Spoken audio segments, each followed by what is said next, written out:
Welcome everybody to Let's Break It Down. We are going to be talking about the CARES Act today and the stimulus package with Jamie Pope. He is with Atticus, the Family Office and Engineered Tax Services. So I know a lot of you have met Jamie before. You've seen him do presentations. He is an incredible resource to go to, if not only about opportunity zones, anything and everything to do with taxes. His company does farm the tax code for a living. I have spent extensive time with Jamie in different seminars and presentations and just different research. And I will say I have never seen anyone actually enjoy reading about the tax code, learning about taxes, understanding what it's all about. It's a foreign language to me, but he loves it, which is a great thing for commercial real estate investors and buyers. If you own commercial real estate, you're going to get to learn today some wonderful tools, and some information. So I'd like to welcome Jamie to today. He's going to give us a great information about the stimulus package, the CARES Act, and I'm going to let Jamie go ahead. Well, thank you, Norette, and thank all of y'all for joining me. And feel free to take notes. We're going to have a question and answer session, but also I have a link. I'll send it to Norette. She can send it around to everybody who participates today. That goes to one of our websites that is a treasure trove of information over what we're going to talk about today. And also what I'd kind of like to start out with here is one very important aspect, and that's this. The CARES Act number 3, the third part of the economic recovery, and the first two parts we know for a certainty. But it seems like almost daily, some of the rules are changing in regard to some of the loans and programs you hear about. So just understand, this is a fluid situation. We're probably going to get another piece of legislation. So what we aim to do today is tell you what we do know for a certainty, okay? Doesn't mean there might not be some updates tomorrow, but we'll tell you exactly what we do know today in regard to this act. And I guess I need to share screen now. And there we go. Norette, can you see the presentation?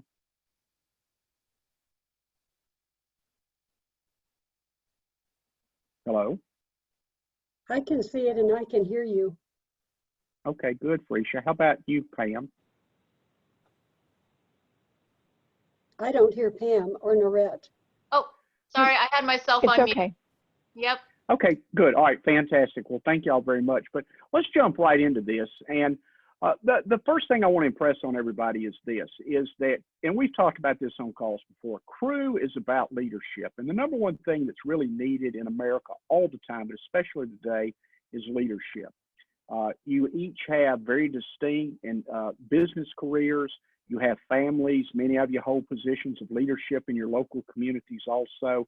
And what I strive to do today is get information to you that you can use to work in your daily lives, no matter where it might touch people. And what we want to do as not only business leaders and commercial real estate people, but we need to generate activity now. You know, it's always easy to get on the phone and talk to your same friends every day or the people you do transactions with all the time. But we kind of run into what do I say to people new that's different, that'll get their attention? I don't know about y'all, but it seems like I spend half my morning deleting some kind of coronavirus email update invitation or something every single day. So there's a lot of clutter and a lot of noise, and you want to have some powerful information to deliver now to people. Your prospects and your best clients out there and the people you work with every day, they're waiting for you to call and tell them what to do. They really are. And you don't want to be first with this information. You do want to be timely. But one of the hidden secrets of this CARES Act is that there is up to $178 billion in tax refunds potentially available for commercial real estate owners. And these are anybody that owns a piece of investment property. Now, we're going to talk in a minute. This will help some people more than others. But know that this is perhaps the second largest piece of money that's been allocated for people. And the idea is this: it's a source of liquid cash without having to take on debt. And what we're going to talk about today in particular, the headline item, is a way that people can get cash now without having to borrow money.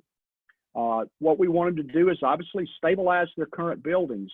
I know every one of you read the news every day, just like all the rest of us. And you see that in many areas, 60, 90-day rent abatements or payments for, I saw today where the state of New Jersey is giving people forgiveness on their insurance premiums of all type for 90 days. So a lot of landlords are getting caught in this squeeze, and they need to come up with cash. Plus, you've got a lot of property type owners. We're going to break down property types and how it applies to them in a moment, that are not collecting rent from tenants, and it's put a severe strain on their business. And also, there's going to be a lot of opportunistic investments out there. You know, I know it's hard to see right now, but there are a lot of people who have money or are trying to actually raise dry powder now so that they can go out and take advantage, because as we all know, this is a lot of from our playbook of 2008 and 2009. You know, a lot of people bought real estate then, in just a few years, it was enormously profitable. And we'll see that again today as well. There are silver linings. One of the things that is most important to remember about this act is that the government continues to open up more and more and more loan programs. This morning, they announced another $2.2 trillion, the Federal Reserve, where they're actually going to go out and make loans to Main Street businesses. And that's great news, because they mostly got shut out in the 2008 situation. So that's good news. So a lot of money's being put here, but we have to know where to get it. And our clients are really confused about how to get this. Now, we're going to talk about the loans in a few minutes, but I want you to understand that Norette's arranging a call, and probably going to have Janine and Lucas on that call to help work through some of these government type loans that are available for business people. You know, you're going to have a lot of people with private equity investment opportunities that are going to have monies they want to bring in and look at projects. So just remember, this probably is not going to be a total doomsday scenario for some folks. A lot of people that you work with are going to go through the process of having, a lot of people want to renegotiate contracts. They're going to renegotiate leases, and we're going to talk about it in a few minutes, because that can really trip some folks up and they need to be careful. And also income tax planning. That's the primary purpose of our call today. And we're going to spend quite a bit of time speaking on the income tax planning. But just understand, there's a lot of uncertainty in America now, and it's, you know, all these situations are the same. We never know what's going to happen in the short to intermediate term. It's not only unknown, it's unknowable. But we will get through this situation. The CARES Act is really fairly simple. It is designed to help people get through this crisis. And there's a lot of SBA loan benefits available that I know Janine and Lucas will talk about, but I can tell you from our experience, we've had a number of our families have applied for these loans.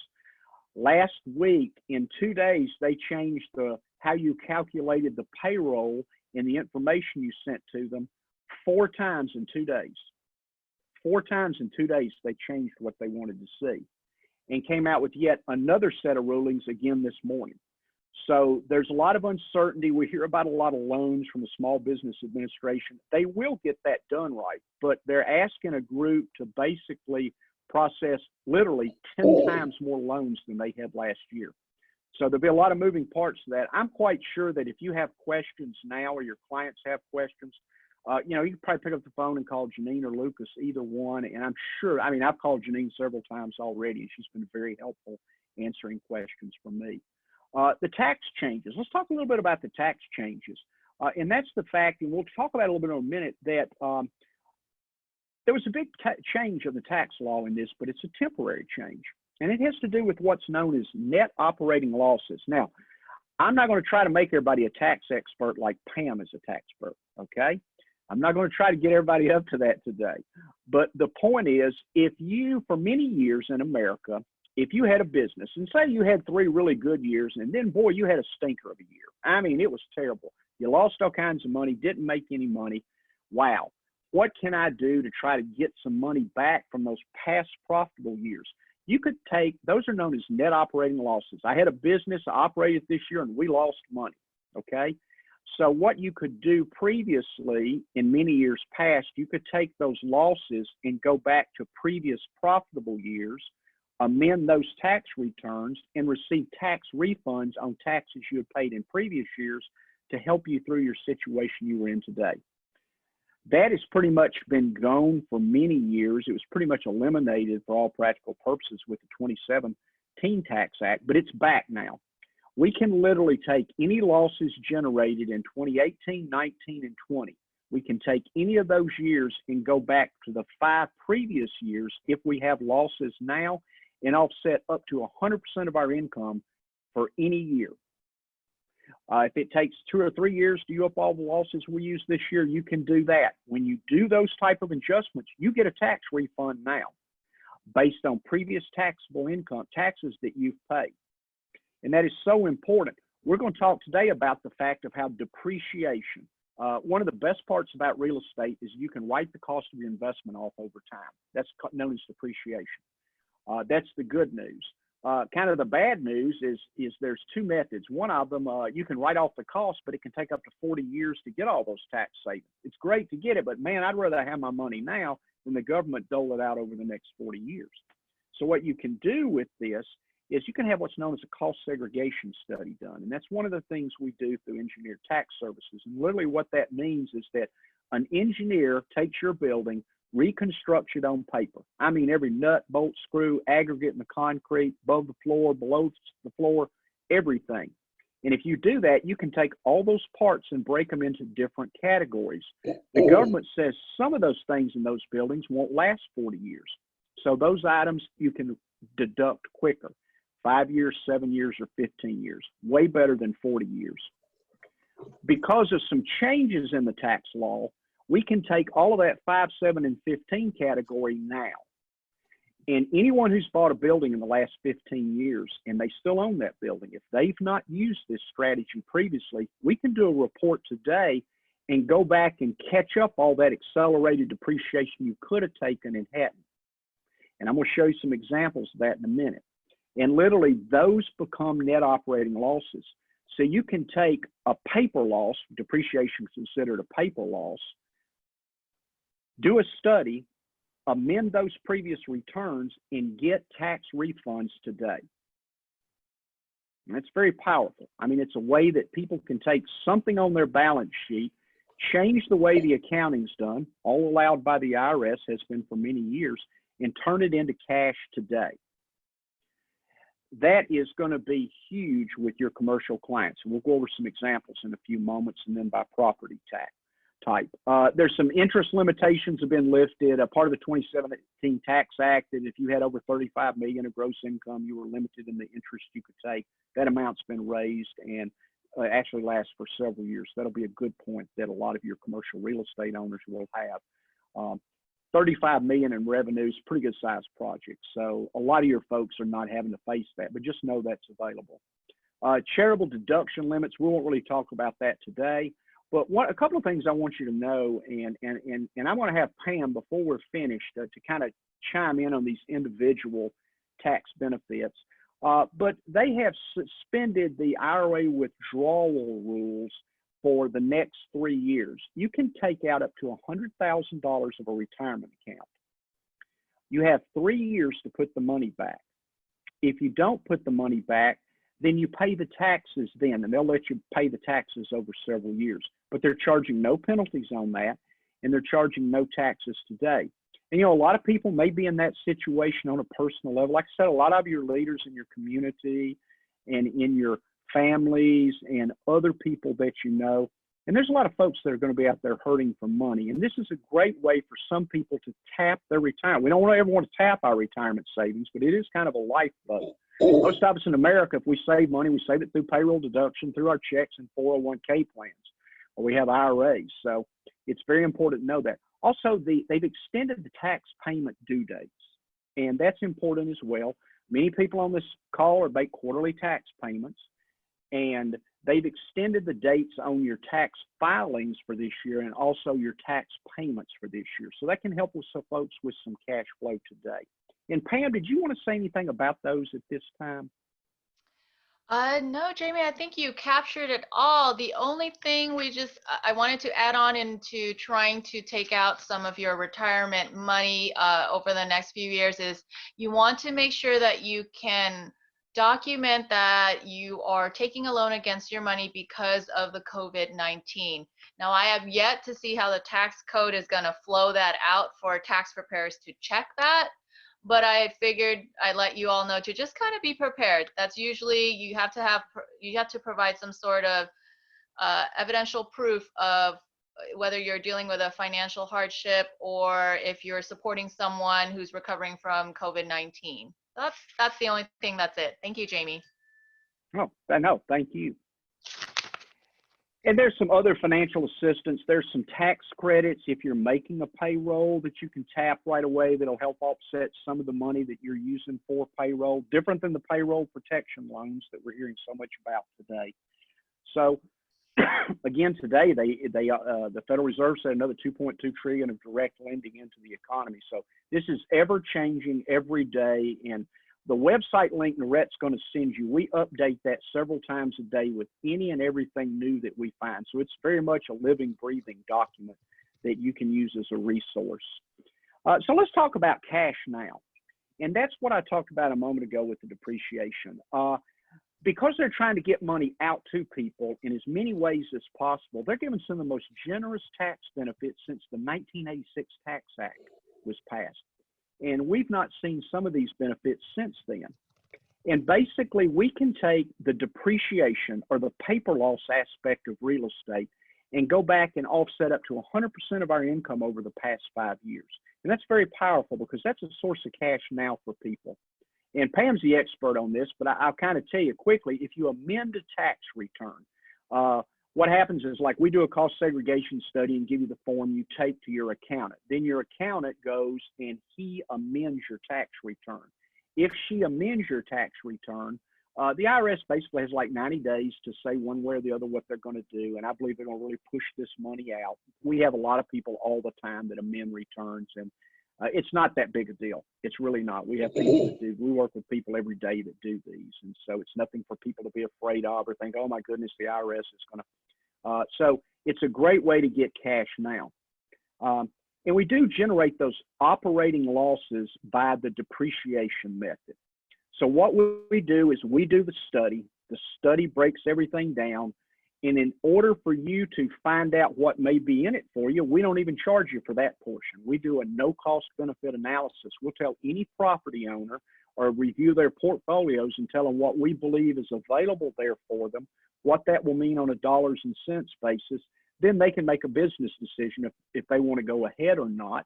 And if they like, I have multiple conversations with CPAs every day with people. They go, hey, call and speak to my CPA, and it's a friendly exchange. So we're very comfortable doing those.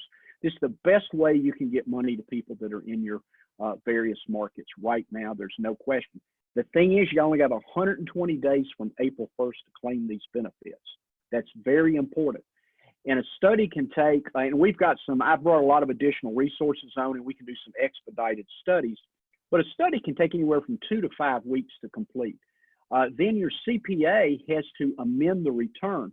And I can tell you right now, as many CPAs as I talk to every day, they are bombarded right now. First, many of them are asked to provide information for some of these payroll loans that are available from the government.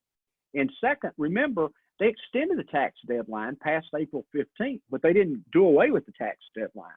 So CPAs are extraordinarily busy. Plus, we're at the end of a quarter. They're trying to get people's quarterly returns done, their quarterly estimate. They're extraordinarily busy right now. So the quicker we get this word out to your folks, the better, because it takes some time to do this. And we've got a very limited window to complete all this information that's needed to send to the IRS for people to receive their tax refunds. So let's go to a quick example here. This is a strip shopping center the owners purchased 5 years ago.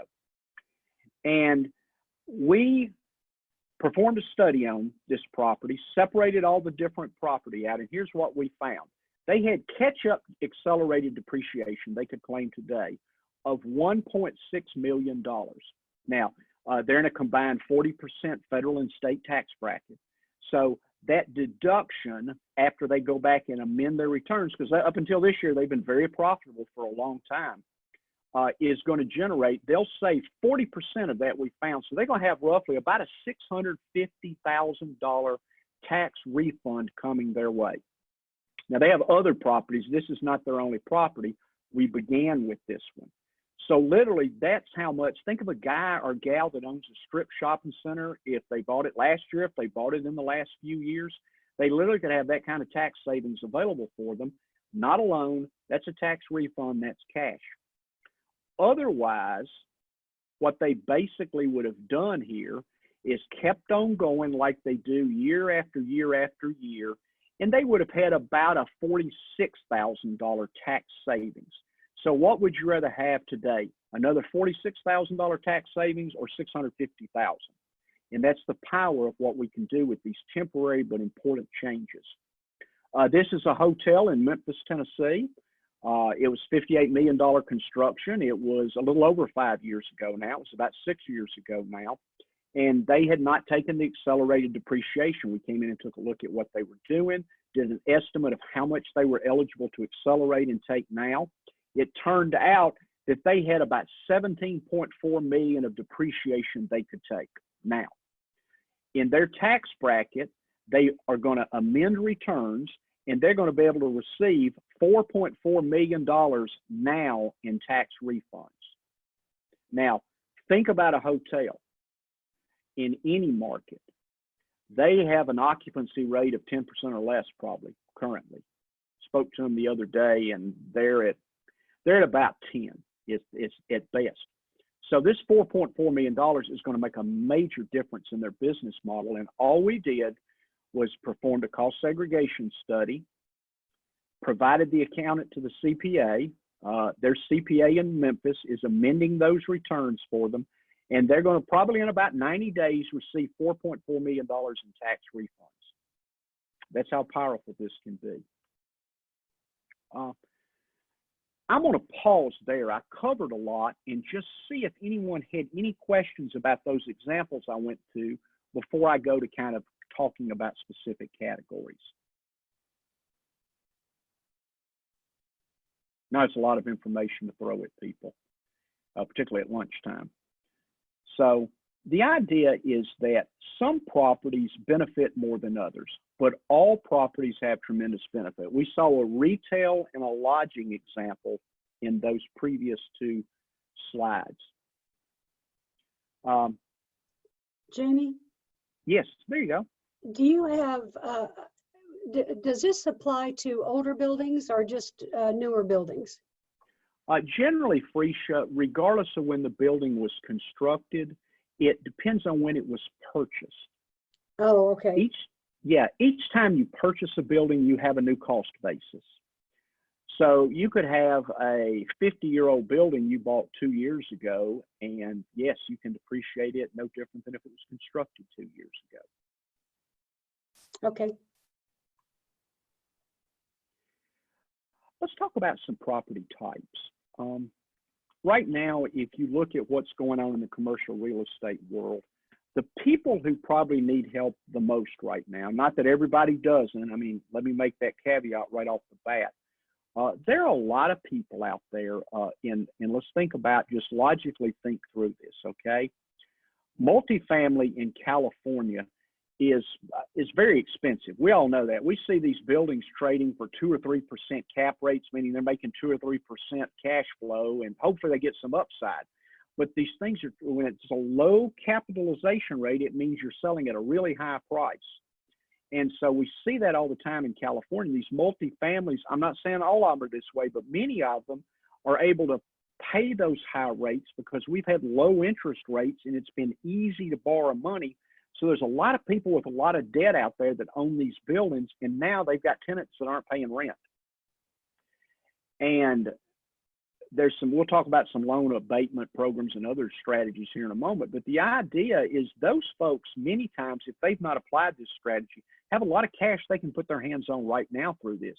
So if you think about some of these loan programs, okay, particularly as it deals with multifamily, as a general rule, multifamily is one of the easiest property types to obtain financing. That's considered kind of the gold standard in the real estate world because a lot of people like the multifamily because it's predictable income. It's a what I call necessity-based real estate. It's kind of like a medical building. It's housing. People need a place to live. They, as a general rule, need a roof over their head and they pay those rents on time. So generally, multifamily is fairly easy. Then you start moving down the chain a little bit.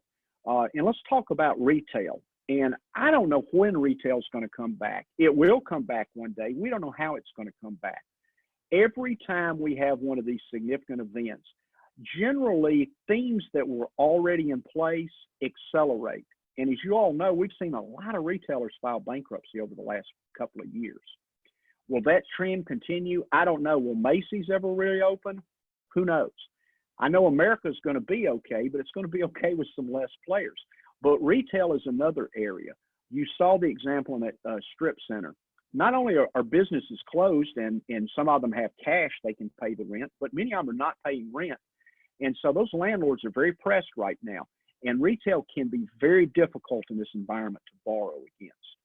So what you have to remember is that you've got short income and you've got people that are going to have a lot of trouble getting financed. Now, this is an excellent time to bring up this topic, and I do these presentations with bankers all the time. By finding this money for their clients, they're able to have a more credit-worthy client. By doing that, many times it's the difference between whether people can receive a loan or not receive a loan, refinance or not refinance. And that is major for many of these property owners. I mean, they need to hear about this and look at this, at least have the option and explore this, because so many of them are needing to refinance right now or come up with a strategy on, you know, how do I get forbearance on my loans? How do I work with my lenders? And lenders welcome these conversations. They want to know that you may have tax benefits coming. I talk to them every day, and I can assure you of that. So retail is important. Industrial is, there's less benefit in an industrial building as a general rule because the shorter items that you can depreciate are generally more prevalent in medical buildings, multifamily, retail, dental offices, those type of buildings. But industrial has some really good benefits available. And again, a lot of the industrial space we see in the Inland Empire is distribution, and distribution is probably in a big way going to continue on. That doesn't mean those owners of those buildings aren't going to be stressed. It doesn't mean that some of the people that rent space from them or some of these offices, I mean, how many of us, we all, every one of us, picture in your mind that industrial office space that we all work in every day out in the Inland Empire, or at least go by every day. How many of those offices may not reopen? I believe a continuing theme is going to be the fact that two things I believe are going to be most affected by this, and I think one's telecommuting. I believe you're going to see more and more people working from home, which is going to mean we need less space. The thing is this, I was telling Bambi and I were talking about this last night. Real estate itself doesn't change, but people's behavior changes. A mall is still a mall, but when people quit going to the mall, developers came in and had to repurpose those malls, medical facilities, schools, universities, and we don't know how all of this is going to shake out, but people's behavior is going to change. And so that means a lot of them, and I think office may be a big part of that, may change permanently. So that's an idea. What I would say with every one of your customers, regardless of the property type, is here is the message. Everybody's stressed today. We hear about all the loan programs, and quite frankly, who knows when the money's coming, how it's going to be there, and really what interest rates you're going to pay. There's no guarantee everybody gets the low interest rate. But the important thing is there may be a way for you to use depreciation that you may have not taken that is now allowed to be accelerated and used against properties to receive immediate tax refunds. In other words, I've got a way for you to get cash today. It's simple. It's a conversation that's easy to have. We work with someone. He'll walk you through the process, let you decide if it's something you want to pursue or not. Always educational. The most important thing to remember is that with commercial real estate owners, you got to sustain the crisis at all costs. A lot of these techniques I'm talking about, I'm very familiar with because we were using them in 08, 09, 010, 011.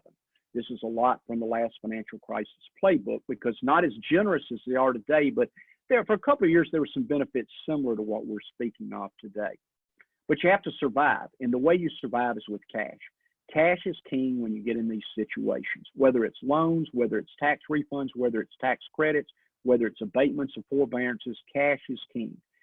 And people need to know that these programs, the CARE Act's full of them.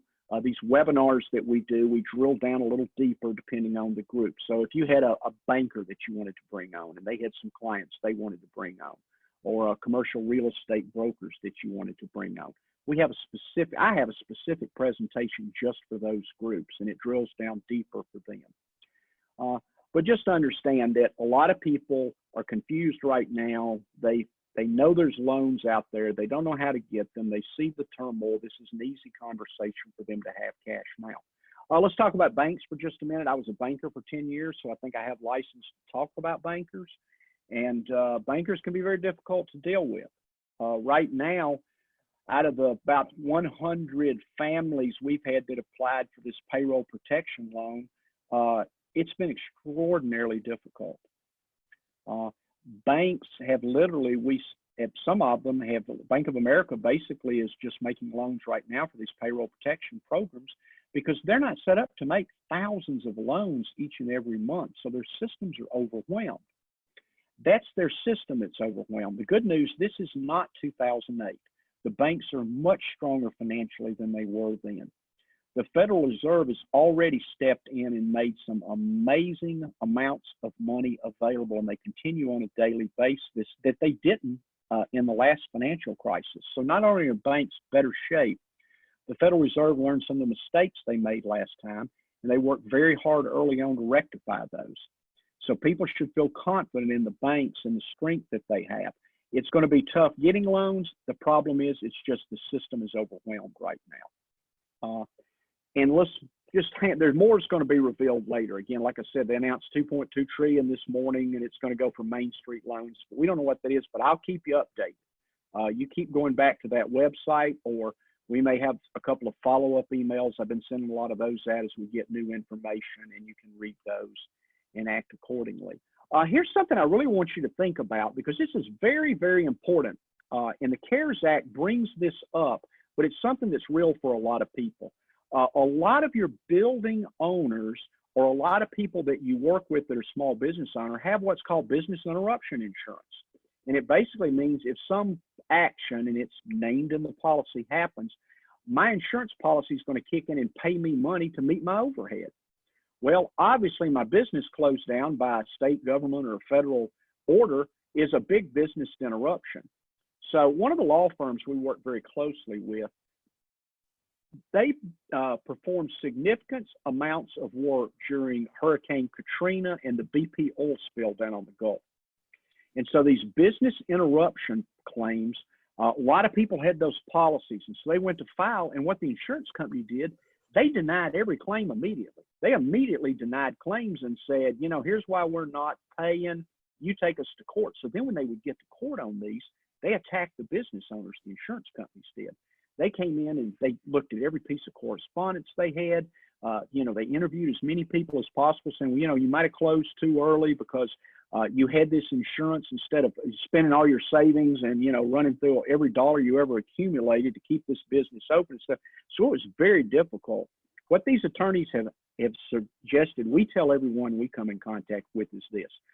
People need to review their policies and see exactly what they say. They need to be very careful about their correspondence to anybody, internal emails to business partners even, especially clients they may have.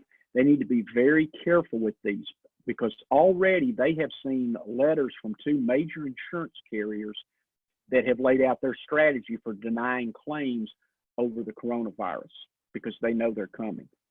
So tell your business owners, if they have business interruption insurance, they need to get those policies out and review them, and be very careful about any correspondence they have about any issues that are named in those policies. Also, if someone wants to modify somebody's rent, you have to be very careful. And I mean, this is almost one of these, some people are really good at reading their contracts. Some people probably really will find a lawyer to do this. And I think real estate lawyers will be very busy for the next year or two on this.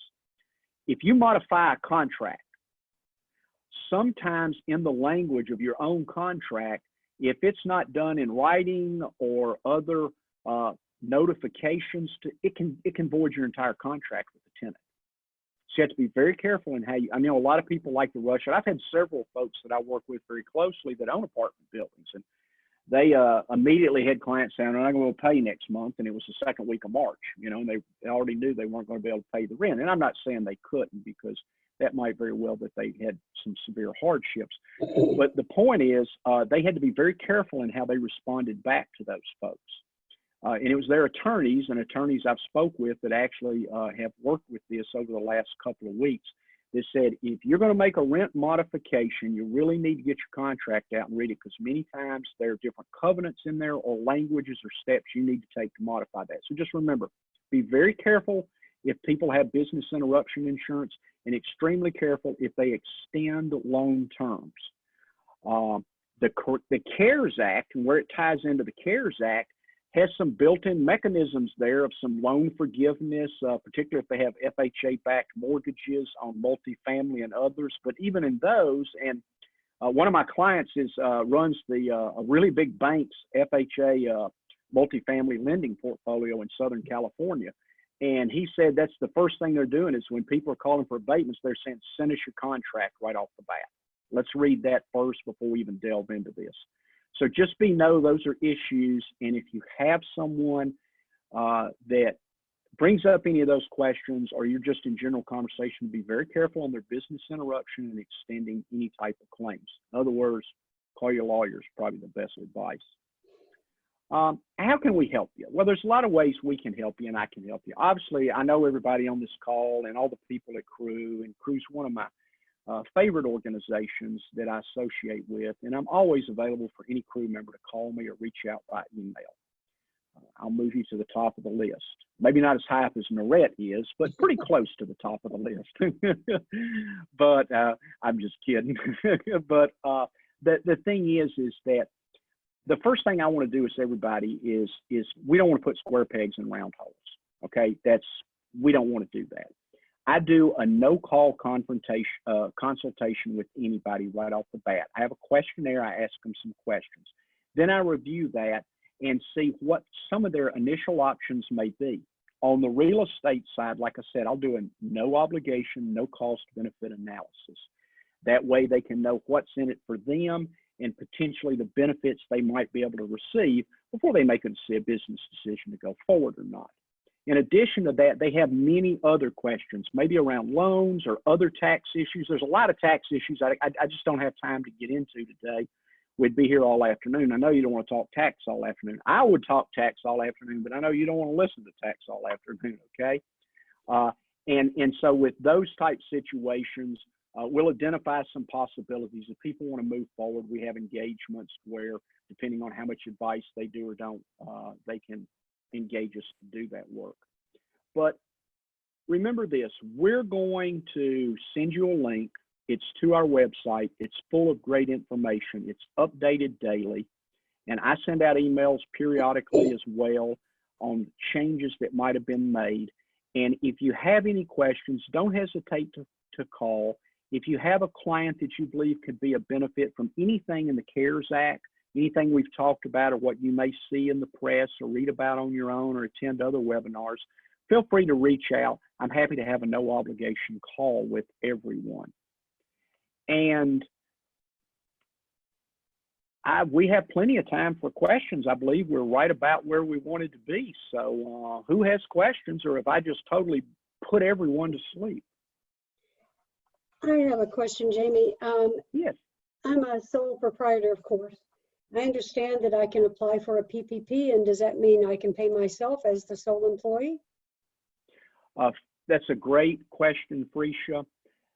Yes, by the tax bill you can. So what the way Treasury laid this out through the SBA was they were first going to take people that had W-2 employees. Then the second wave was going to be for people like many of us on the call that are 1099, we're self-employed. The rules and the window to apply for those loans was supposed to open tomorrow. We've not heard a peep out of Treasury all week on whether that's still going to be the case or not. But I will keep you updated. In theory, it was going to be tomorrow. It's not going to be tomorrow. I can tell you that right now. We would have heard about it already if it had been. So yes, there are dollars in there for self-employed. Our biggest fear, Frecia, is simple, is that they're going to run out of money before they get around to the self-employed. That's what we're afraid of, in a very real way. And so I would say keep your ears open. Let's stay in touch. We hoped that they were going to extend this, but politics in Washington being politics. I received an email just a little while ago from our top lobbyist in Washington, and they had hoped they could add some other money to that particular bill to help people, but it's not going to happen this week. And frankly, they're already out of money. Basically, the commitments they've received already, though they haven't processed them, probably exceed that first $350 billion that they initially allowed. But yes, Frecia, self-employed are eligible, but they've not given us a mechanism where we apply. What Okay, they did I tried say, it online and I got stuck and it wouldn't go forward. So that's the reason. They're not Yeah. accepting applications yet, right? Okay. they're accepting applications, but it's so tortured. Let me tell you, I'm figuring payrolls and averages. It's supposed to be really simple for the self-employed. And the way that would work would be this: even as a self-employed person, that loan would cover a payroll for 2.5 months.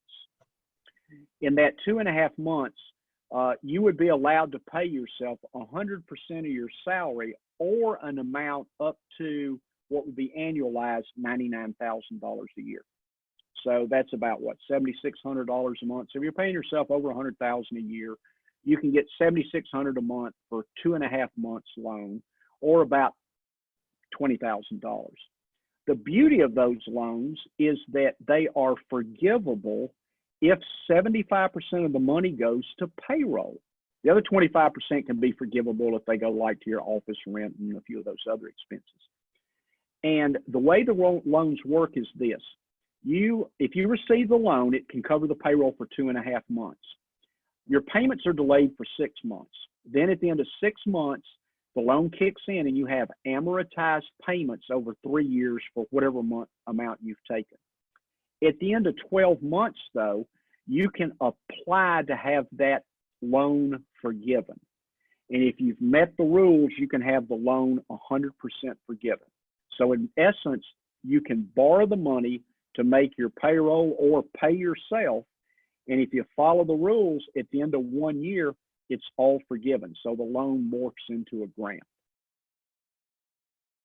Okay. That's the good news. The bad news is we're having a lot of trouble accessing this money. Right. Hi, Jamie. Going back to the PPP loan, can you say that time frame once more? Its payments are delayed 6 months, and then it's amortized over 12? Yes, Chantel, it's amortized over 36 months. But at the end of month 12, you can apply for forgiveness. Okay. So I heard, and I actually applied for the EIDL as well. They're kind of saying if you can apply for both, or one. I wasn't quite sure, but EIDL came out about a week ago. Yeah. So Chantel, the answer to that, the EIDL is for everyone on the call is basically a disaster relief loan. Okay. And you could apply for that loan, and with some really easy qualifications, you could receive an immediate $10,000 advance. Now, I will tell you, Chantel, we have had more than 100 people apply for that, and I've talked to bankers who've had hundreds. No one's gotten that money yet. Yeah. That's the bad news. But at first, we thought you could take the disaster loan and refinance it into a payroll protection loan and have that forgiven as well. What Treasury has not changed yet, that people have asked them to do so, is slipped into that bill. It said you had to make that change and refinance it by April 4th. Well, nobody's had the money yet. They don't even have a loan yet, so it's impossible to refinance. Because originally that's what we thought. You get the disaster loan, use that now. The idea at first was we're going to shovel that money out the door within 72 hours of receiving your application. And about the only qualification was that you were a business and you weren't ineligible to receive government SBA-backed loans because of criminal activity. That was really it. You filled out the application, you know, it's pretty simple. But nobody's gotten a dime yet, so we really don't know where that's going to fall in line. It's not as attractive we thought at first, but hopefully that money will start being released and folks will get their dollars ASAP. Good question, though. Good question.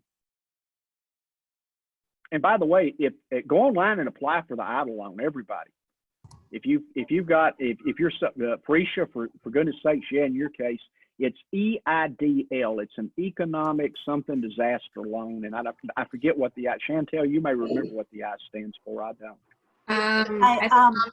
injury disaster loan. Okay. Okay, so that's Wow. the loan I got stuck on online. And I was just looking at it. I'm on the SBA website. Mm-hmm. And if I go down, I'm on page 2. I filled everything out. It says next at the bottom, it will not let you move forward. I'm stuck. Have And you it's heard probably of just that? overwhelmed. Try it later tonight. I've tried it for 2 days. Are Okay. you Well, missing something? Because it should let you. I did it today, like maybe around 10. And if Okay, you're well, not, I'll if try not it again. everything's filled out or checked, if you're missing a checkbox, it won't let you go to the next. Even if it doesn't apply to you, you put something in there in that box? No, just the ones that are in red you have to fill out, but Oh, right, there's a checkbox that I don't remember where, right. but you have to make sure you're agreeing to the terms and everything. I understand that, and it doesn't tell you what you've done wrong, if anything. Mm-mm. And I filled No. out everything in red, so I'll try it again. Thank you. Hey, this is Janine. Can you hear me? hey, Hi, Janine. Hi. I'm glad you're on the So- call. You take over. No, I'm not going to say I have the expertise, but what I can do, Chantel, Frisha, anybody else who wants, send you, if you haven't seen the guides that have come out, the borrower guides and so forth from the SBA, make sure you have the specific link. The original EIDL loan that came out a couple of weeks ago, that system crashed. They created the new Streamline one. I understand it's very easy. You go in there, and when you apply, make sure you check the box that you want the $10,000 grant, or up to $10,000 grant, I'll say that. And that's supposed to, even if you don't get approved for the loan, you're supposed to get that fund, and that's forgiven. And So you can then send us a link on that? I will. I'll make sure I get your email from Nurat Frisha. Okay, And then the PPP loan, self-employed, independent contractors, yeah, you can't apply until tomorrow on that. well, actually, it's interesting It is because, tomorrow. You can apply, Janine. Yeah, for the Good. sole proprietors and corporations were able to apply already. Tomorrow is, last I heard, is independent contractors and self-employed. And now the trick is hopefully your bank is doing it for you. So I just found out last night about 6 o'clock that my bank, Wells Fargo, had cut them off. Right. But last night they started taking them again. yeah, It immediately went on and they accepted it. So okay, if you're good. with Wells Fargo, give them a try right away. Yeah, because they had their regulatory issues because of their restrictions from their past behaviors, but Right. the Fed loosened it up as they should have for this purpose. And I also have a list of lenders that are accepting non-clients too. Oh, would you please email that to me? I've got some friends that are good guys, but Yeah, there's some very banks just well. not doing it. And I got a friend in Knoxville. His bank is not participating at all, and he's been up and down the highway and can't find anybody that'll do a nice. yeah. And I was listening to the Coleman report this morning, and they said that right now there's 3,800 lenders online. Fintechs are coming in to do that. I mean, they shouldn't be able to gouge people because, you know, it's all statutory. I think if this next round of funding could be leading more CDFIs like AMPAC is. So if it's possible, we might be doing it if we get the funding. I'm going to say I'm not looking forward to it, but okay. So as long as You can send that list as the well. process to all of us. streamlined. That would be great. Yeah. And so it's just, everything's moving. There's more guidelines that are supposed to be coming out in the next couple of days. The lenders have been confused as to what the note will be, but apparently now they can use whatever note that they have. Basically, they should have just given the lenders a week to put it all together. Right. I mean, you have banks like Bank of the West, they still haven't even started. They're still trying to figure it out. So, but I will get that list of other lenders out. Thank you. Thank you, Janine. I just Janine, wanted while So you're- glad you spoke up. Thank you. had a question for Janine and Jamie here. I wanted to share my screen. I found that I have this from a colleague. Jamie, could I Yeah. take the controls over really quick. Wanted to see if this is still applicable. Can you all see it over here? A colleague provided this to me about simplifying the tax stimulus in about 3 steps, because there's often a lot of questions of whether the EIDL is the same as the triple P program and plan. And does this kind of sound about right for everyone? Or, because I know we need to remain ever so patient with things being in fluid. As you all mentioned, things are just happening daily, it seems.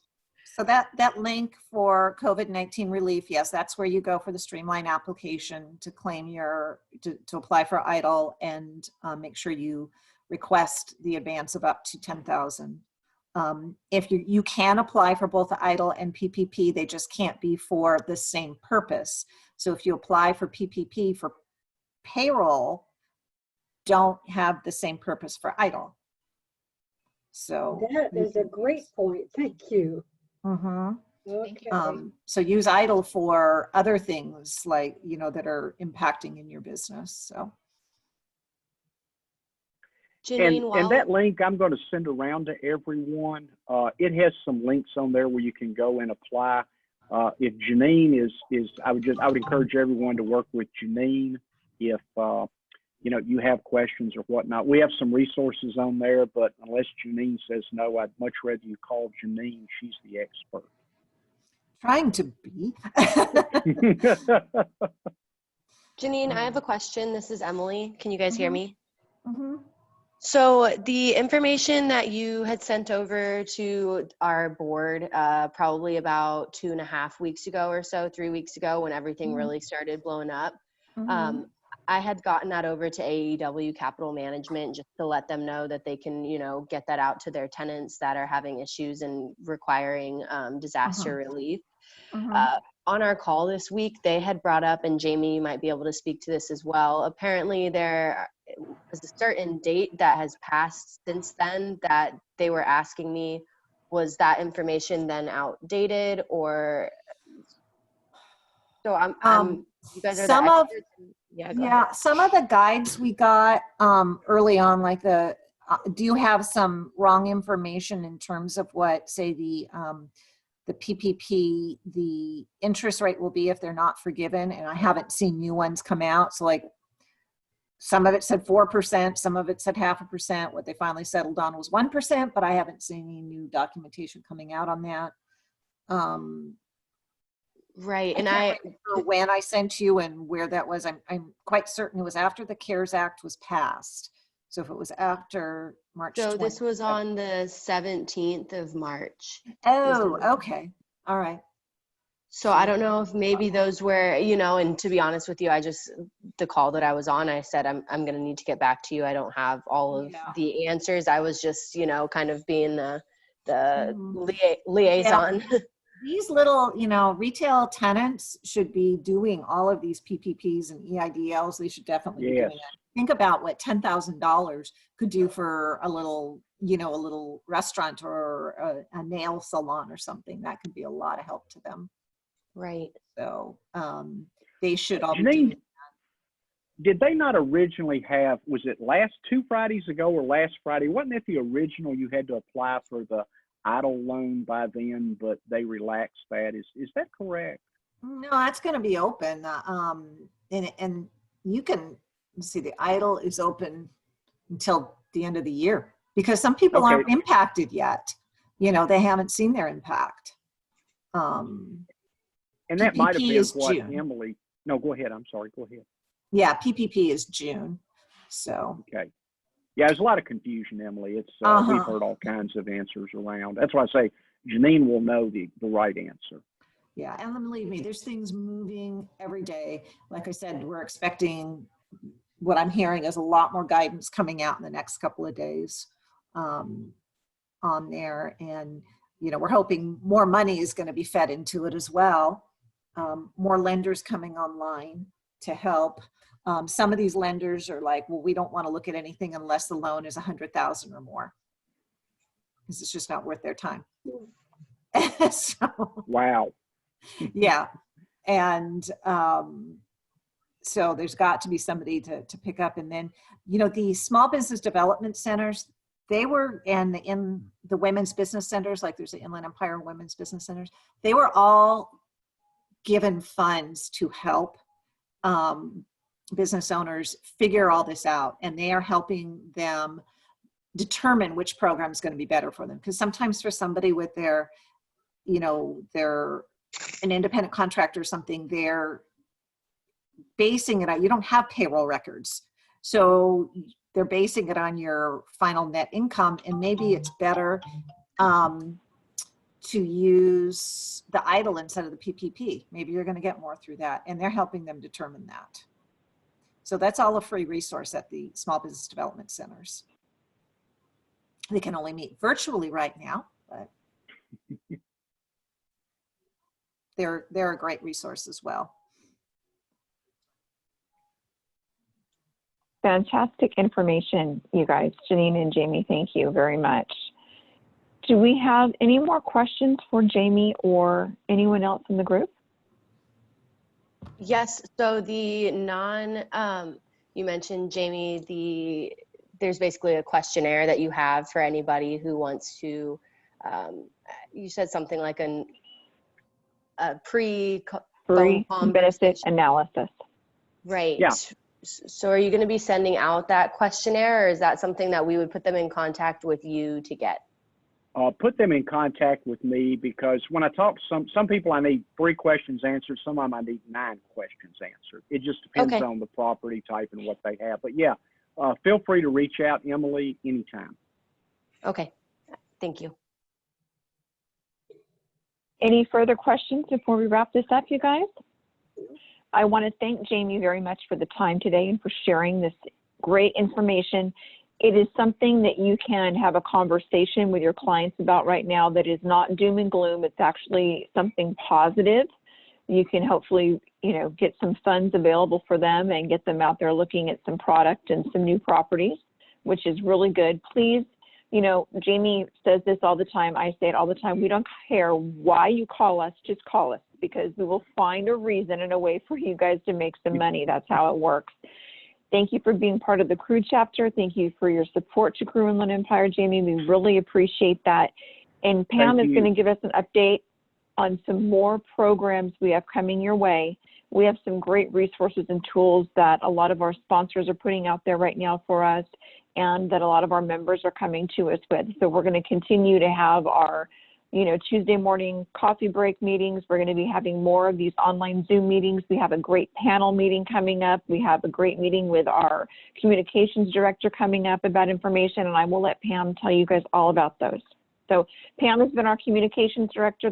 She's our programs director this year. She's doing a phenomenal job with her and her team. And just a big shout out to the CRE board together as a whole. You guys are knocking it out of the park this year. Just good job. Thanks, Norette. Well, Thanks, Norette. be going this far without your guidance and your vision as well. So you also rock as our president, and Janine as our counsel as well. So just a few things, guys. We've listened, we've heard, and we are going to launch very soon. An email will be coming out probably later today. I'm working with our network admin. We're going to have some Zoom live demos. So either myself or Susanna, and I believe Lindsay Mingy will be offering specific times throughout this week and next week to just jump on and just test out your computer software, your audio, your visual. This is a no judgment zone. We're here to help. We just want to make it easy for you all to communicate virtually during this time. So take advantage of it.